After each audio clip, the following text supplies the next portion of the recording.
It was surreal for the longest time. That first 24 hours when the water started coming up, and like I said, we knew that there was going to be flooding, but we've had flooding before and everything like that. And then people started talking about how this wasn't going to be like any flood you've ever experienced. And we were covering some of the floods before, but it was just kind of a nice break that Saturday night. And then all hell broke loose. All hell broke loose. The confluence of the Des Moines River and the Raccoon River is really the center point of the city, not only geographically, but also historically. That's where the city started, with Fort Des Moines, and it was built at the confluence of the Des Moines and the Raccoon Rivers. The geography, if you will, kind of everything feeds there in terms of water in the central part of the state. Flooding in Iowa isn't all that uncommon when you take a look at the snowpack, the snow melt, if you will, that comes off in the spring, and usually, some rain showers and things like that. It's not unusual to get lowland flooding, maybe even some serious flooding. The flooding situation, the flooding scenario, so to speak, for 1993 goes back even to 1992 in the fall, and the fact that we were getting a lot of snow in the winter months, and we were getting a lot of rain in the spring, and it was just, everything was starting to get saturated. And when you have a lot of snow and you have a lot of rain, and then maybe the ground is still frozen, that water doesn't saturate the ground, it just runs right off and runs into the rivers and runs downstream, so to speak. So you had this gradual buildup of various forms of moisture, snowmelt and rain, that was starting to fill up the rivers and starting to fill up the lakes and the reservoirs. And it wasn't just in Iowa either, it was throughout the Midwest, as I recall. Everything was just starting to fill up, and it didn't have anywhere to go. In terms of the traditional ways of getting rid of water. I mean, the Mississippi River was getting high, the Missouri River was getting high, the Des Moines River and the other rivers were running high, but that isn't necessarily a bad thing. But then we started having bad things. We started having real heavy rain, and we didn't have anywhere to go. The reservoirs started to fill up, particularly Saylorville Reservoir. And then in July, we started having pockets of really intense rainstorms. And it was just, to use the old movie title, it was the perfect storm for something like this to happen. We knew the flooding was bad, but we didn't know how bad it was going to be. I happened to be at a dinner that night, and the governor was also at that dinner, and I was getting messages from the newsroom saying, hey, they have canceled what was called the Rouen Grand Prix, which is a race through the streets of Des Moines, a car race. And I went over and told the governor that this was a pretty big event for the city of Des Moines, the state of Iowa, but they had canceled it because they were concerned that the water was going to go over the bridges. So this, from the state level, it was very important. They had emergency management operation set up over in the Hoover building. That was all put into operation immediately when it got to the point that Friday and Saturday when things were really getting serious. You ask who was maybe the focal point person in all this? A gentleman by the name of L.D. McMullen, the director of the Des Moines Water Works. And I asked him, I said, LD, the story is that, we might lose the water. About 3:30 this morning, we ended up losing the battle of keeping the Raccoon River out of the treatment plant. As a result of the rise, the river flowed into the treatment plant and actually submerged the treatment plant within the river. I got to be honest with you, when you hear that, when I first heard that, I heard that we'd lost our water. And I thought, well, it's kind of like losing your electricity, Well, we'll do without and then we'll get it back, in a day or so or something like that. And it's like, no, it's totally different with water. If the water treatment plant is contaminated, the whole thing, the whole system is contaminated.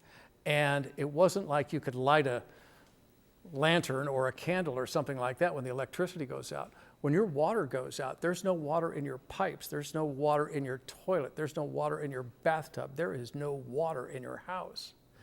And all of a sudden it started to sink in.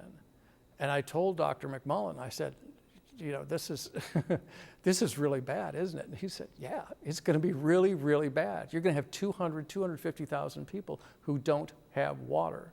So L.D. McMullen became the, I think really the focal person, the person upon whom all was focused.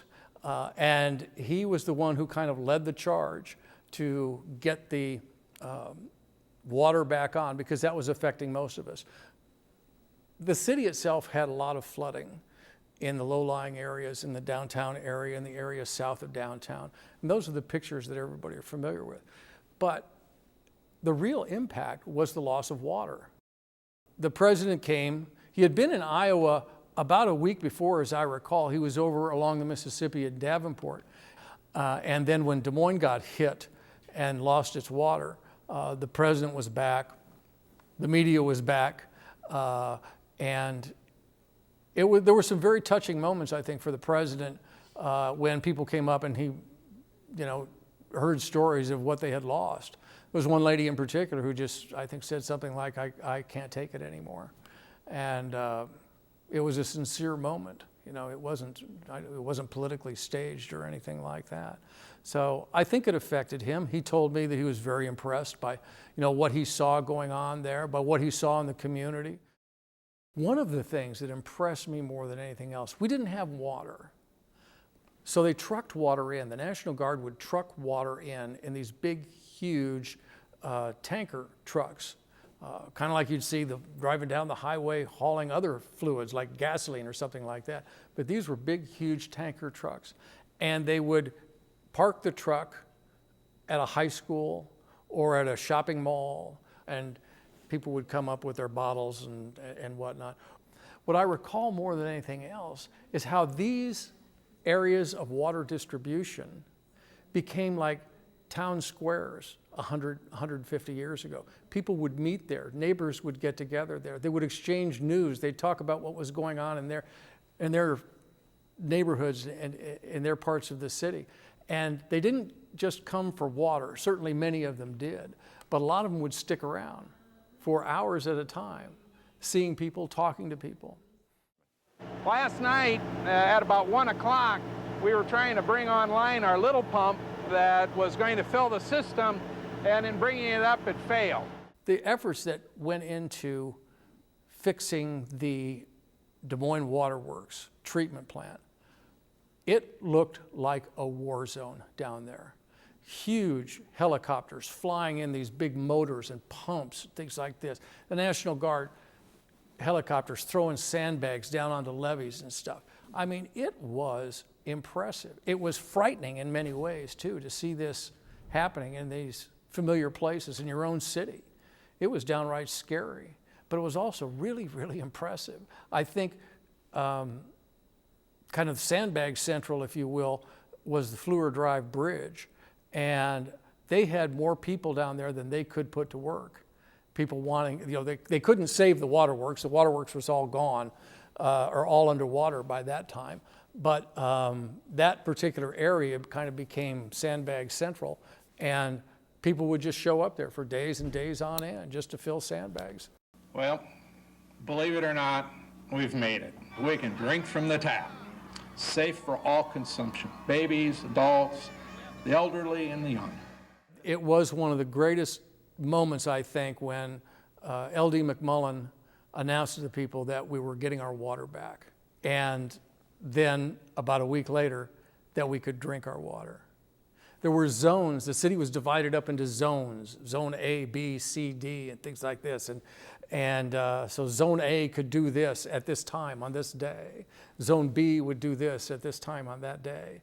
And eventually they'd bring the whole thing back online. I think there are a lot of people here who have a lot more respect for those rivers than maybe they did 21 years ago.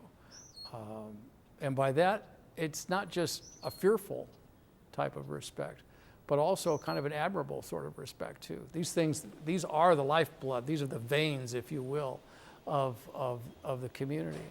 And now, within the past 5-10 years, the river's becoming a focal point of the city again. It's kind of getting back to, I think, maybe what the city was 150 years ago or so, when the river was the reason we were here. Kind of neat.